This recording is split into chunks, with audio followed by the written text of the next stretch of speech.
Not awful, but not amazing for factory loads.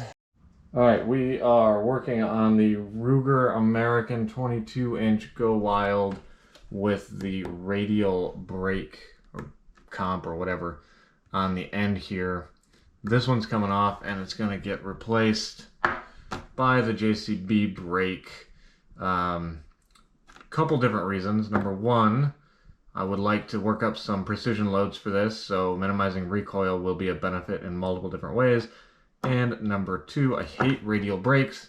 Shooting from prone, they stir up a ton of dust that gets up in your scope and in your face, and it just makes a problem. I don't like radial brakes shooting from prone. Bench or standing, no problem. So if you're hunting out of a tree or out of a blind, that's probably fine. If you ever take any prone shots, whether that's during load development or in the field while you're hunting, then a brake like this does a much better job of sending the gases out sideways and not downwards. So let's get this done. I don't know how difficult this is going to be. I'm going to try to do it here on the bench. It might let me, it might not. Come on, give it up. Nope. We're going to have to do this a different way. I used the old leg clamp maneuver. Super effective to break it free. There it comes. So let's get it unscrewed. Wow, that is crazy how little material is there. This is a 5/8 by 24, I think. It's half by 28, sorry. So this is a half by 28 on a 350 Legend barrel, and you can see just how little material is left there. All right, so the way that I do self-timed brakes is take the timing nut back here and screw it all the way in, righty-tighty, until it's nice and tight. And then we're gonna bring it over and screw it down onto the end of the muzzle, like so. Sweet. And then, so this gun is pinched between my legs right now, and you can see that it's not timed properly. I'm gonna turn so that the sunlight isn't in the way. It's not timed properly. It should be like right there because it's kind of square to me. So in order to do that, what we're gonna do, so this is flat the way that it should be. We want it to end up like this. So we're gonna cant it, we're gonna unscrew it a little bit, and then we're going to take the timing nut and screw it down tight, and then tighten the brake on the end. So that's overturned. So we'll loosen it up, loosen the whole thing up,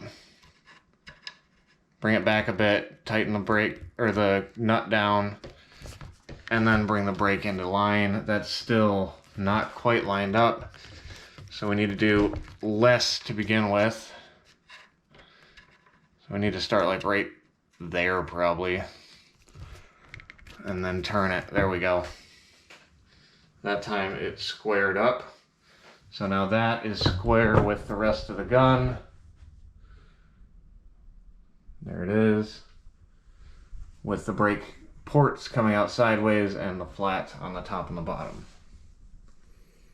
It's just a matter of unscrewing and tightening and adjusting where you start. Basically, you just come off of tight, tighten down the lock ring, and then tighten down the brake. And it basically pinches the lock ring against the barrel. But you just got to kind of keep tinkering with it. If it's not in the right spot, just unscrew it, adjust where the lock ring starts, try it again. You'll get it. It took me like 3 tries right there, so not that big of a deal. By the way, I did measure the muzzle aperture before I installed it. In case any of you are wondering, that is a .3980 with a projectile diameter of 0.355, same as 9 mils. So got like 40 thousandths of tolerance there. So we should be safe. We are actually, if you can believe it, back at the range for the second time today. The muzzle device came in for the 300 Legend or 350 Legend, and I just could not resist the urge to come out and shoot. So we're out here, we're gonna bore sight then we're going to get on paper at 25, and then we're going to go out to 100, shoot some groups. The only thing about this that I have changed so far is the muzzle device. Other than that, we're going to be shooting some factory loads, 145 grain Winchester ammo.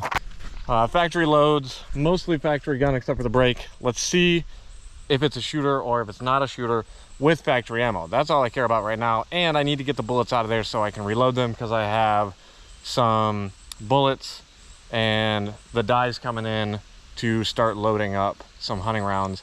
My goal is to get to 1 MOA and I'll be happy, and then I'd like to push my velocity as high as possible because I want to try to get as close to 300 yards as I can with an effective energy delivery of 1,000 foot-pounds on target, which seems to be the largely agreed upon whitetail energy delivery. So I don't even know if I can get the right angle. There we go. You can sort of see through there. So that's how you bore sight. You pull the bolt out. There is a bolt release lever on the left side right here. So you got to get your eye back behind and look through the barrel. Pick an object or a target as far away as possible. Center it visually through the barrel, and then take your eye without moving the gun and look up here. And you want to keep repeating that process while you adjust the scope until the barrel and the scope are looking at the same thing. You can see the target through the barrel bore right there, and then up here. So you know, it's hard to do this on camera, but you can get pretty accurate with it. The one thing to remember is that, unlike adjusting for misses, when you're adjusting the scope for bore sighting, if you are to the left of the target, you want to adjust the scope further left, because that'll bring the reticle to the right. It's backwards. So if you're left of target while bore sighting, adjust further left. If you're out there trying to bore sight and it seems like your reticle is getting further and further away every time you adjust, it's because you're going the wrong way. Everything's inverted when you're bore sighting versus when you're adjusting for hits and misses. There you go. All right, we got 2 in the mag at 25 yards. Should be more than enough to make any adjustments. There we go.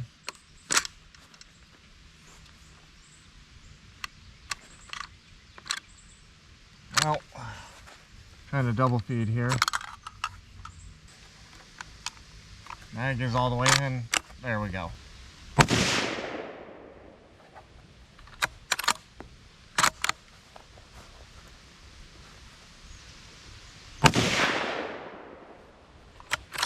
All right, there's 2, and they are about 1 inch low, and they're right.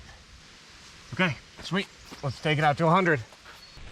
Well, she's got a decent little kick to her, but nothing that's unmanageable. It's a really satisfying feedback.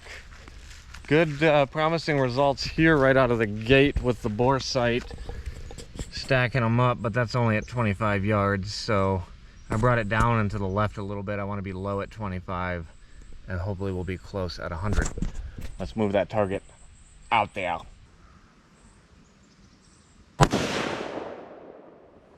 Left side. Oh, I pulled that one, but it landed okay. That was a weird shot. Oh. Yeah, you gotta really get on that bolt to get them to feed. Not awful, but not amazing for factory loads. All right, heading down here to change the target out. Actually, really not a terrible group for factory target ammo. That's probably like 1.5 MOA wide and 1 tall at 100 yards. That one right there was the group I just sent, which, given the fact that I can't get a good cheek weld because the scope's a little too tall, I need some lower scope rings for this setup, and or an adjustable comb, which I am trying to get a hold of, and the fact that we're shooting pretty much the bottom of the barrel cheap target loads, that's actually really good, I think, for what it is, which makes me really optimistic about the ability for this rifle to start sending some good hunting hand loads at well less than 1 MOA. I don't think there's any reason we can't get there, especially starting from this. So I'm gonna try to send a 5-round group with a fresh target, and then we'll probably call it a good or call it a day on initial testing. Well, I have had feeding problems for sure. I don't know if it's the ammo or the action or me.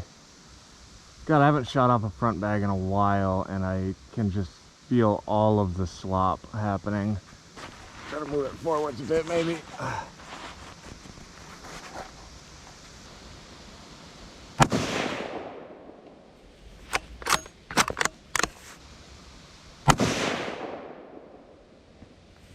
That was a good shot.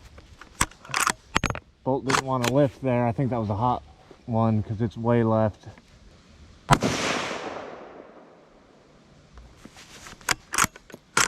Left to center. That one was low left. All right, that group was quite a bit bigger than the last group. I have no velocity data or anything like that, but I definitely suspect there was some velocity swings in there, because one of those, I think the second one, the bolt handle was a little hard to lift. But who knows? There's definitely some weird stuff going on shooting off the front bag like that. I can feel it trying to weeble and wobble on me. So it's not the most perfect rest of all time. I'm not a perfect shooter. You know, I'm trying to chin weld it on the back. Definitely feel the gun being squirrely. So I think we could tighten that up by improving my shooting position, which I'm working on. I got a bipod coming and I got the comb adjustment, but let's go look at the target. So again, not the greatest position for shooting, and I'm not thrilled with, you know, my cheek weld and that sort of thing. So take from this what you will. Here's our 5-shot group. Kind of goes to show why you want to shoot a 5-shot group, not a 3-shot group, because the first 3-shot group I did was pretty decent looking. This 5-shot group really opened up though. We're like 1.5, 1 3/4 MOA tall, 1.5 wide, which I guess is about right for target ammo. It's kind of what I was expecting, really. So I'd like to tighten that up to 1 MOA going forward. I got a lot more of that factory ammo to shoot though, so I gotta find some stuff to shoot it at. I'll probably make a video just shooting 350 Legend at random crap, because I need to get those bullets out of those cases. Well, there you have it. That is the Ruger American Go Wild 22-inch 350 Legend. Wow, that's a mouthful. At 100 yards with the Winchester 145 grain target ammo, which I'm almost certain is just a 9mm, a heavy 9mm target round loaded into those cases. I haven't pulled one to know for sure, but it gives us a starting point. We're at about 1.5 MOA spread with 5-shot groups. Actually really not that bad for cheap target ammo, so it's a good starting point. It gets me optimistic that the rifle is going to be a shooter. We just got to get some decent quality stuff to send through it, and hopefully we'll find the right mixture, because I want to get that thing down to like 3/4 MOA, 1 MOA, somewhere in there. See if it's doable, see if it's possible. We're going to push it, so follow along if you're just getting started with 350 Legend.